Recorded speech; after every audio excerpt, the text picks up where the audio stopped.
আজ ব্লগের শুরুতেই ৭৮তম স্বাধীনতা দিবসের অনেক অনেক শুভেচ্ছা তোমাদেরকে জানাই।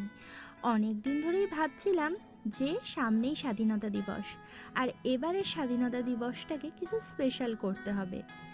যেই ভাবা সেই কাজ, তাই তৈরি করে ফেলেছি আজকে আমি ৩ রঙের লুচি। আমাদের জাতীয় পতাকার ৩টে রং অর্থাৎ গেরুয়া, সাদা আর সবুজ দিয়ে তৈরি করে ফেলেছি লুচি। প্রথমে ৩টে বাটিতে আলাদা আলাদা করে ময়দা নিয়ে নিয়েছি।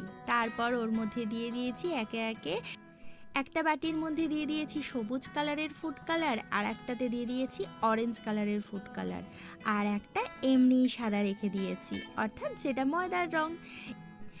এরপর তেল, নুন আর চিনি দিয়ে আমি ময়দা যেমন ময়ম দিয়ে মাখে সেরকম মেখে আলাদা আলাদা করে লেচি করে নিয়েছি প্রত্যেকটা ডো থেকে। প্রথমে সাদা, তারপর সবুজ, দেন অরেঞ্জ, এই ৩টে লেচি আমি ৩ভাবে রেখেছি। তারপর তো মা আবার প্রত্যেকটা লেচি খুব সুন্দর সাজিয়ে প্লেটের মধ্যে রেখেছে। বলছে দেখো রিম্পু খুব সুন্দর লাগছে। আমি বললাম একদমই তাই, খুব সুন্দর লাগছে। তো লেচি করা এবার আমাদের কমপ্লিট হয়ে গেছে। এরপর আমাদের এই লেচি থেকে লুচি করে নিতে হবে।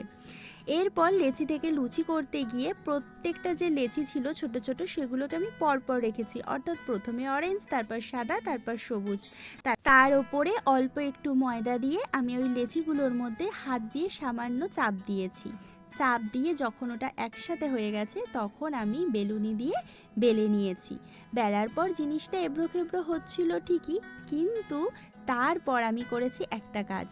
কি বলো তো, আমাদের বাড়িতে যে স্টিলের বাটি ছিল সেই স্টিলের বাটি ওর মধ্যে চাপ করে বসিয়ে আমি গোল একটা লুচি কেটে নিয়েছি। তাহলে ইজি হলো, আমাকে গোল করার জন্য অত কিছু খাটতে হলো না। তারপর এক্সট্রা যে অংশটা ছিল সেটাকে সুন্দরভাবে আলগা করে আমি আস্তে আস্তে করে তুলে নিয়েছি। অর্থাৎ এই সম্পূর্ণ কাজটা কিন্তু মাই করেছে, আমি শুধু ক্যামেরাই ধরেছিলাম। না না না, শুধু ক্যামেরা না, আমি কিন্তু মাকে ইনস্ট্রাকশনও দিয়েছিলাম, কারণ রান্নার রেসিপিটা আমার। তাই মা যেমন ডাল রান্না করার সময় কিংবা মাছের ঝোল রান্না করার সময় আমাকে যেভাবে ইনস্ট্রাকশন দেয়, আজকে মাকে আমি দিচ্ছিলাম সেই সমস্ত ইনস্ট্রাকশনগুলো। এইদিকে কিন্তু ঈশানবাবুর শরীরটা ঠিক নেই, আর এইদিকে আমি এই কাজ আজ মাথায় নিয়ে নিয়েছি। তাও করতে কিন্তু বেশ আনন্দ হচ্ছিল। আর ঈশানবাবুর শরীরটা খারাপ হলেও আমাদের কিন্তু আজকে ও ডিস্টার্ব করেনি। এইভাবেই প্রত্যেকটা লেচি অর্থাৎ গেরুয়া, সাদা আর সবুজ পরপর রেখে অল্প একটু ময়দা দিয়ে হাতের সামান্য চাপ দিয়ে লুচি করে নিতে হবে। তারপর বাটিতে কেটে তৈরি করে নিতে হবে।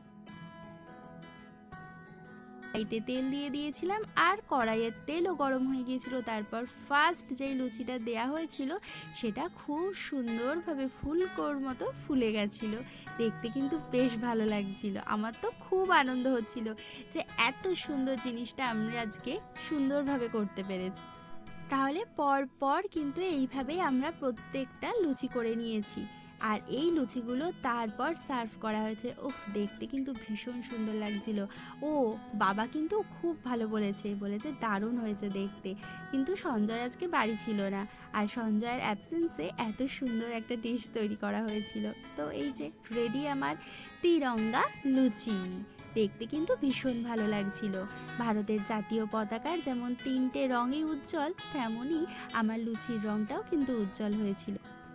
তাহলে বন্ধুরা আজকের মতো টাটা, আর অবশ্যই জয় হিন্দ।